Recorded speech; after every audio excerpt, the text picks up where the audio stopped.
Arizona Cardinals, first team up, 8-9 last year, 11-6 against the spread, money printers. And I got them 8-1 over under. So Arizona Cardinals, what are we thinking in the desert? Yeah, and just to talk about the season win report for West, one more moment before we talk about Arizona.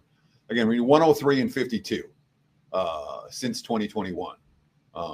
That's the type of track record that says, yeah, I can lock up some money betting this stuff. And obviously 17-4 with the big tickets. That report will come out Wednesday, July 2nd. You can pre-purchase it now on my page, w.buzz/TC. I would encourage you not to do that and get on board with any extended package. It comes for free if you're a long-term client. You can get an NFL season package right now. You can get a 3-month all-access package right now. The 1-month all-access is a great pass. It's a great deal right now. You're getting 2 weeks for free. Buy 2 weeks, get 2 weeks free, essentially 30 days all access from WagerTalk.com. Again, visit my page, wt.buzz/TC, and sign up for this package. It's a good one, in my opinion. And my opinion's right on this. Again, you see the work I'm putting in June. You understand that the report has had this track record because I put in this type of work every year. This year hasn't changed. I expect to win. We won last year. We won with the Arizona Cardinals last year. We had Arizona over their season win total. They were lined at 6.5 wins. They finished 8-9, coming off a 4-13 season and a 4-13 season the year before that. So they have back-to-back disaster campaigns. Last year they were better, and my clients and I cashed over tickets with the Cardinals. There's coaching continuity here. Head coach Jonathan Gannon, offensive coordinator Drew Petzing, defense coordinator Nick Rallis, all back for their third season together. We like that when the coach, the arrow's pointing upward. The coach hired the right guys. This coordinator's coming in. And they had a brutal schedule last year. The 6th toughest schedule in the NFL based on the numbers, my party numbers, the week the game was played. And, again, I think that's, in my opinion, valuable info. This year, lined at 8.5 wins. Really, I'm seeing not much juice. I'm seeing a plus 100. I'm seeing a minus 120 if you shop around, depending on which way you're looking. But in that range. But they're lined right at 500. And they made some win now moves this offseason. That defense, which wasn't great last year, you bring in Josh Sweat, you bring in Dalvin Tomlinson, you bring in Akeem Davis-Gaither. All of a sudden, that's 3 meaningful veterans on defense. And I know they lost 3 out of 4 line, But Sweat makes the pass rush better. Tomlin's a defensive anchor. And there's still some, holes for this team. But again, and Sweat, of course, played with Gannon in Philadelphia. So, this defense is primed to make you have Budda Baker, you have Garrett Williams, who's become really good at the cornerback. Calais Campbell comes over from Miami. The first rounder, Walter Nolan from Mississippi at defensive tackle. The cornerback, Will Johnson with the 2nd round pick. The edge rusher, Jordan Birch out of Oregon. So they're still young. And the defense is relying on a lot of new faces. But I would not be surprised at all if this defense makes a pretty big jump in 2025. I do still worry, Kyler Murray from a chemistry standpoint last year that everyone talked about, he spent the offseason in the training facility, and everyone, he was showing the leadership that maybe he hadn't shown earlier in his career. I've continued to hear good things about Murray this past offseason. Certainly the arrow pointed upward for him, perhaps, a guy who's kind of fallen into a little anonymity after making some noise early on. And I do worry about it's not a team that's loaded with receivers. Marvin Harrison Jr., Michael Wilson, and question marks. And again, Wilson, Harrison Jr., they'd be great in a loaded core, but if they're the top 2 guys, that's a question. And Harrison last year, was good rookie season, but not, we couldn't carry the offense. Schedule-wise, NFC West versus AFC South and NFC South. Again, 2 of the weakest divisions out there. There are 3 extra games. Green Bay, Dallas, Cincinnati, nothing easy there. Look at the start. They got New Orleans, Carolina, a San Francisco team that has question marks, Seattle team that's not loaded, Tennessee, Indy, their first 6 games. Arizona could be one of these surprise teams we're talking about mid-October.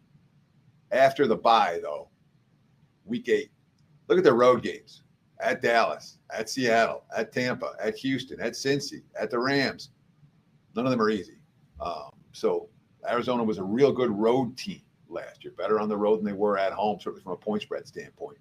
They will be road underdogs repeatedly down the stretch this year and have a chance to see if they can work that same magic on the highway in 2025. Check out Teddy Cover's 2025 NFL season win report. It is up and available. It does include 17-4, 81% on his 5% big tickets over the last 25 years. So Teddy Cover's season win total report is a good one to get. It is one that I use personally in my LA Rams here, 10-7 straight up, 9-8 against the spread, slight under trenders, 8-9 towards the under. So we got the Rams, winners of the West last year. What are we thinking in 2025, DC? Yeah, Rams, there's a split line on the Rams. You can find them at 9.5 and lay some juice. You can find them at 10, at more like -110. With the win total, by the way, this is a kind of an important factor to note. When you talk about locking up your money for an extended period of time, I generally would rather lay a little bit of juice and give myself a number to win on. So I would rather take 9.5 with juice and let me win on 10 than not lay the juice, play the 10 at even money or -110 and push on that. I'm much more likely to try to get, if I get a win number versus if I get a push number. So it's a difference between 9.5 and 10 than it would be at 9 versus 9.5. Does that make sense? I think it does. I hope I made that point appropriately. But the bottom line is I want my win number to actually win. So if they get to 10, I'd rather, and again, if you want to play this, a lot of the books are having alternative win numbers, win totals, and you can get a nice payback if you ask a team to win a game or 2 or 3 more than their win total. And I wouldn't argue with small bets on those type of wagers. But for this type of scenario where you have a choice, I can ask them 9.5 with juice, or I can ask them 10 without juice. 50 cents equates to about half a win when it comes to juice. But if the 50 cents is equal, I'll always take the 9.5 and get the win at 10, then the push at 10 without laying the juice. That's my 2 cents. LA Rams last year, 10-7. Year before, 10-7. Year before, 5-12. The year before, 12-5. The year before, 10-6. They've gone over their win total for the last 5 years. The only one the year they didn't was the year after they won the Super Bowl when everyone got hurt. Sean McVay, 9th season on the job. Offensive coordinator Matt LaFleur, 3rd season. Defensive coordinator Chris Shula back for his 2nd season, so there is continuity. Last year, 2 things that were positives. They did have a winning record, +3 net in one-score games, 11 one-score games for the Rams last year. Lots of tight games that came down to the wire, and they were much healthier than the average team a year ago as well. They did some changes when it comes to receiving core. Cooper Kupp, bye-bye. Demarcus Robinson, bye-bye. Davante Adams comes in. Puna Ford comes in at defensive tackle. They lose Bobby Brown. So free agency, it felt like they just replaced the guys that they lost. The goal in free agency, upgrade wide receivers, give the defensive line some credit. But again, this is a team that 10 of their 12 highest paid players are on offense. All right. So really, they haven't spent a lot of money on defense. And they've been able to not spend a lot of money on defense. They've drafted very well and put a lot of draft resources in that regard. But they lost multiple starters along the front 7. Michael Hawk, Christian Roseboom, Bobby Brown. I wonder if they're still going to make moves, because it feels to me like their defense is a little bit light, and they haven't put a lot of resources in that regard. They restructured Matthew Stafford's contract. I talked about the signings, but most of what they did this offseason was restructuring and re-signing the guys that they had. Didn't have a first-round pick. They got Terrence Ferguson, the tight end out of Oregon, with their 2nd rounder, the edge rusher, Josiah Stewart out of Michigan with the 3rd rounder. It's not an impactful draft, in my opinion. So they didn't have an impactful free agency, didn't have an impactful draft. They do have a veteran quarterback who's got to win now. It's not like this team's playing for the future with Stafford at QB. How many years does Stafford have left? Not much. They do have some real advantages when it comes to schedule-wise. Top 5 in net rest this year. NFC West, again, they face AFC South and NFC South.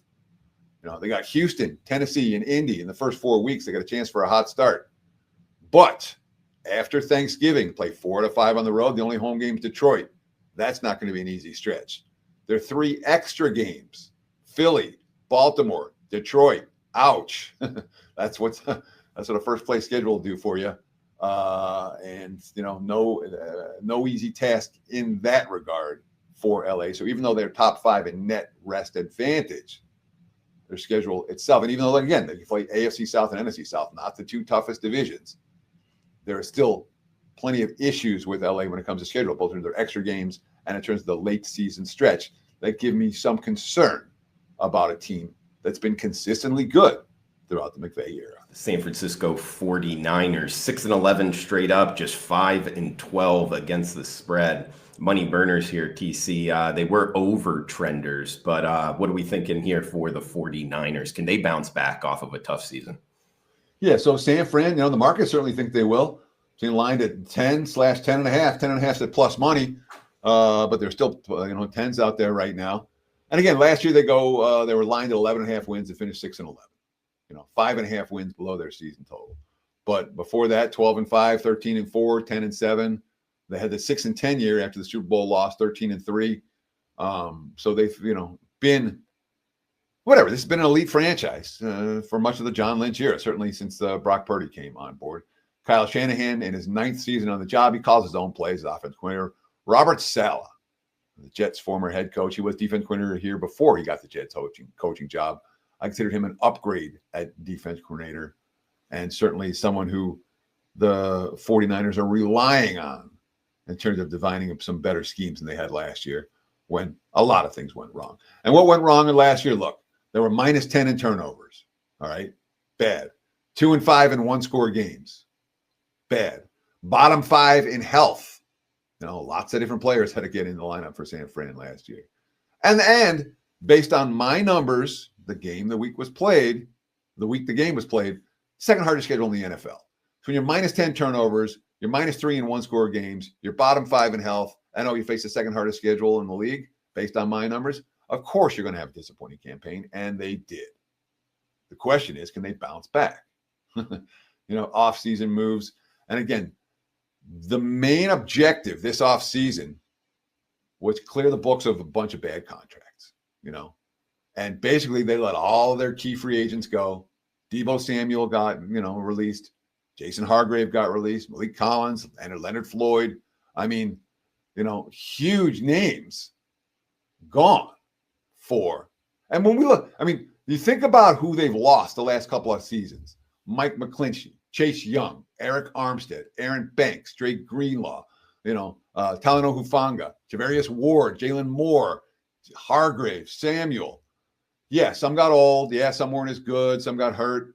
But that's a boatload of talent for any team to lose in the midst of their Super Bowl window. That being said, you think about it, that was kind of always the plan from when they drafted. Remember, Trey Lance was the guy and Purdy was the afterthought. But they were going to have to pay Lance this past year. It was the same. So the thought process, even though Purdy got the money and not Lance got the money, they've been planning for this. It's a good organization in that regard. And I'm going to call them the opposite of New Orleans. New Orleans is where they are right now, and they're going to be this way for another couple of years because every year when it came to salary cap each year, they just kicked the can down the road, restructure the veterans, kick the can down the road. And now, you have huge salary cap implications as it and the Niners didn't do that. The Niners this last offseason, they're like, no, we ain't kicking no can. We're going to deal with it now. And that's what they've done. So there are a lot of big names that are gone that may not be replaced by names that are every bit as big.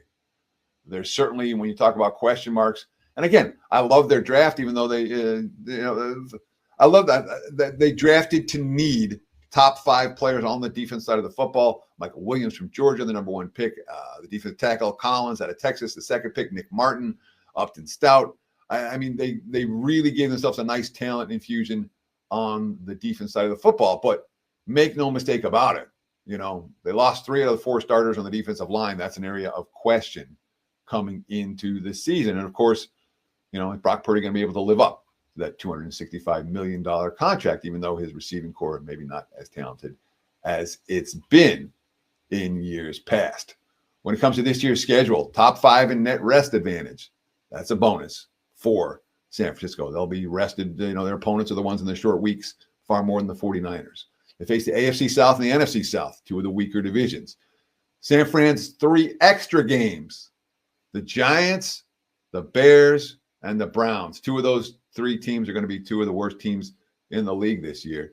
They do have 3 sets of back-to-back road games the first 9 weeks of the season. They do have a late week 14 bye.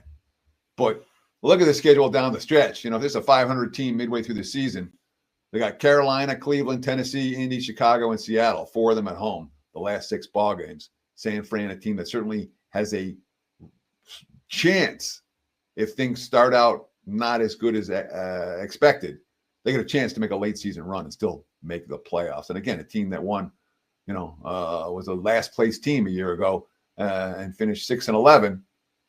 The line 10.5 wins this year. The markets expect an immediate turnaround, bounce back season for a franchise that's been very, very good over the better part of the last decade.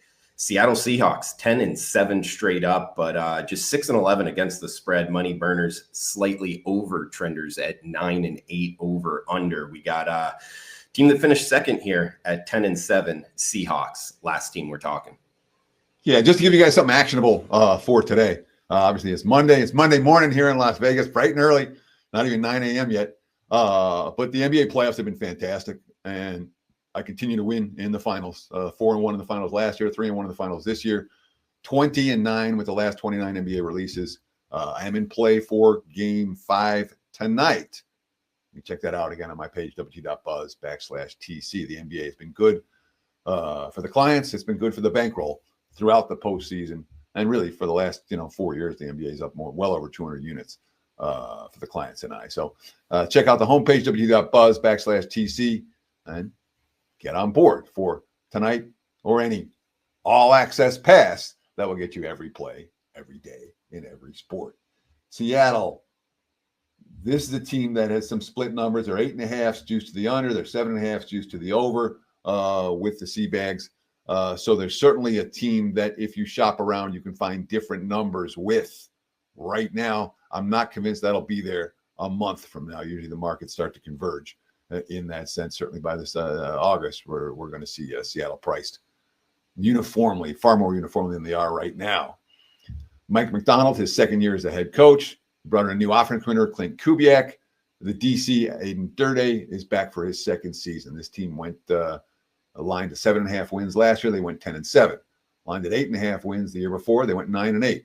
Lined at 6 wins the year before. They went 9-8 as well. So 3 straight years they've gone over their win total. In fact, 5 of the last 6 years they've gone over their win total. So Seattle has been relatively profitable for their backers in that regard. You liked it last year when I did last week, Drew, when I did a deep dive on Steve Wilkes as a coordinator that I had questions about. Clint Kubiak is a guy that I have questions about. All right, remember. So Kubiak, daddy was a coach.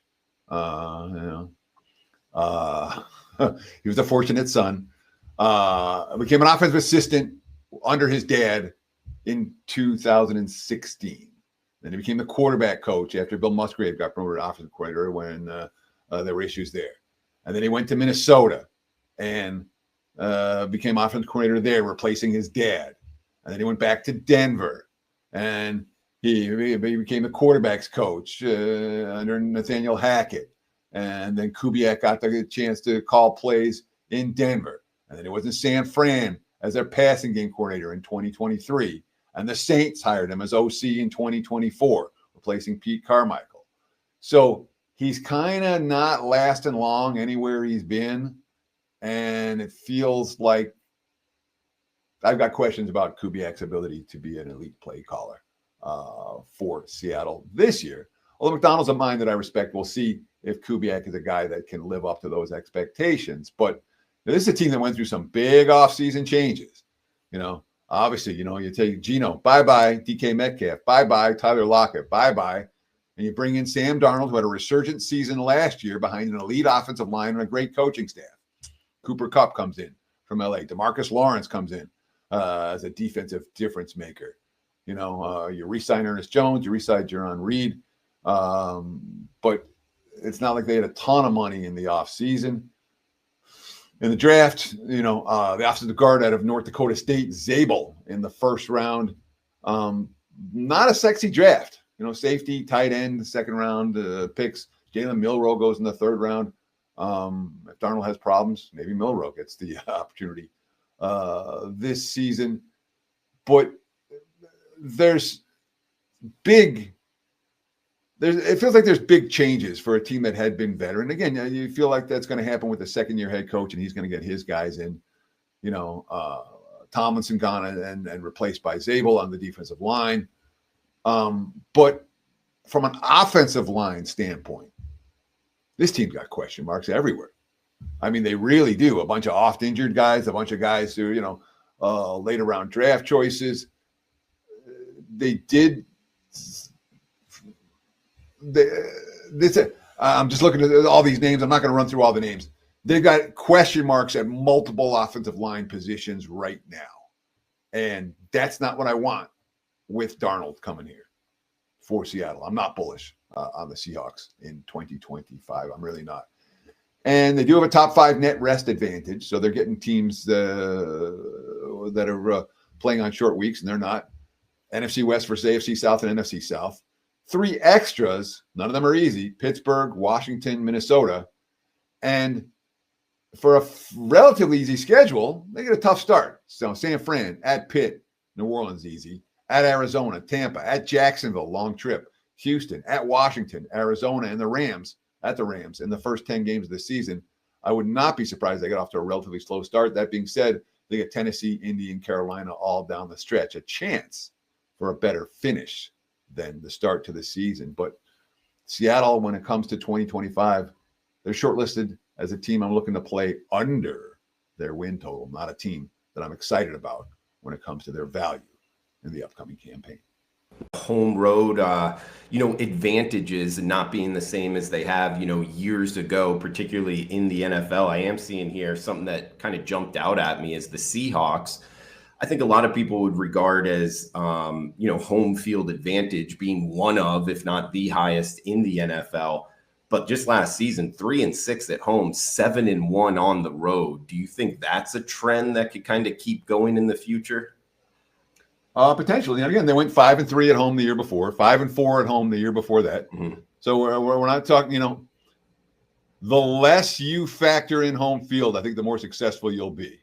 And one of the, as a handicapper, and one of the things that the guys that don't know what to say is, that they're just trying to, I'll make a pick. Oh, they're going back home. Oh, they're at home this week. Oh, at home. Anytime you hear a freaking analyst say those words, it means they don't know anything about handicapping, because the home field is not, it's always priced in. And it's not that big of a deal. It's not like teams don't win on the road. They win on the road every year in the NFL. They'll win on the road this year in the NFL. So do I expect the Seahawks to be awful at home? If they're a bad team, they're going to be a bad team at home and on the road. The worst teams, you love to bet against them at home because the crowd boos. There's no home field edge at all. And the opponents come in expecting to win those games. I love betting against the bottom feeders at home. And you're not laying an extra touchdown to do it or an extra 6 points to do it. So I don't know if Seattle's a bottom feeder. I don't see them at the, but that a lot of that depends on Sam Darnold and the very dicey offensive line in front of him. Very dicey. Check out Teddy Cover's 2025 NFL season win report. It is up and available.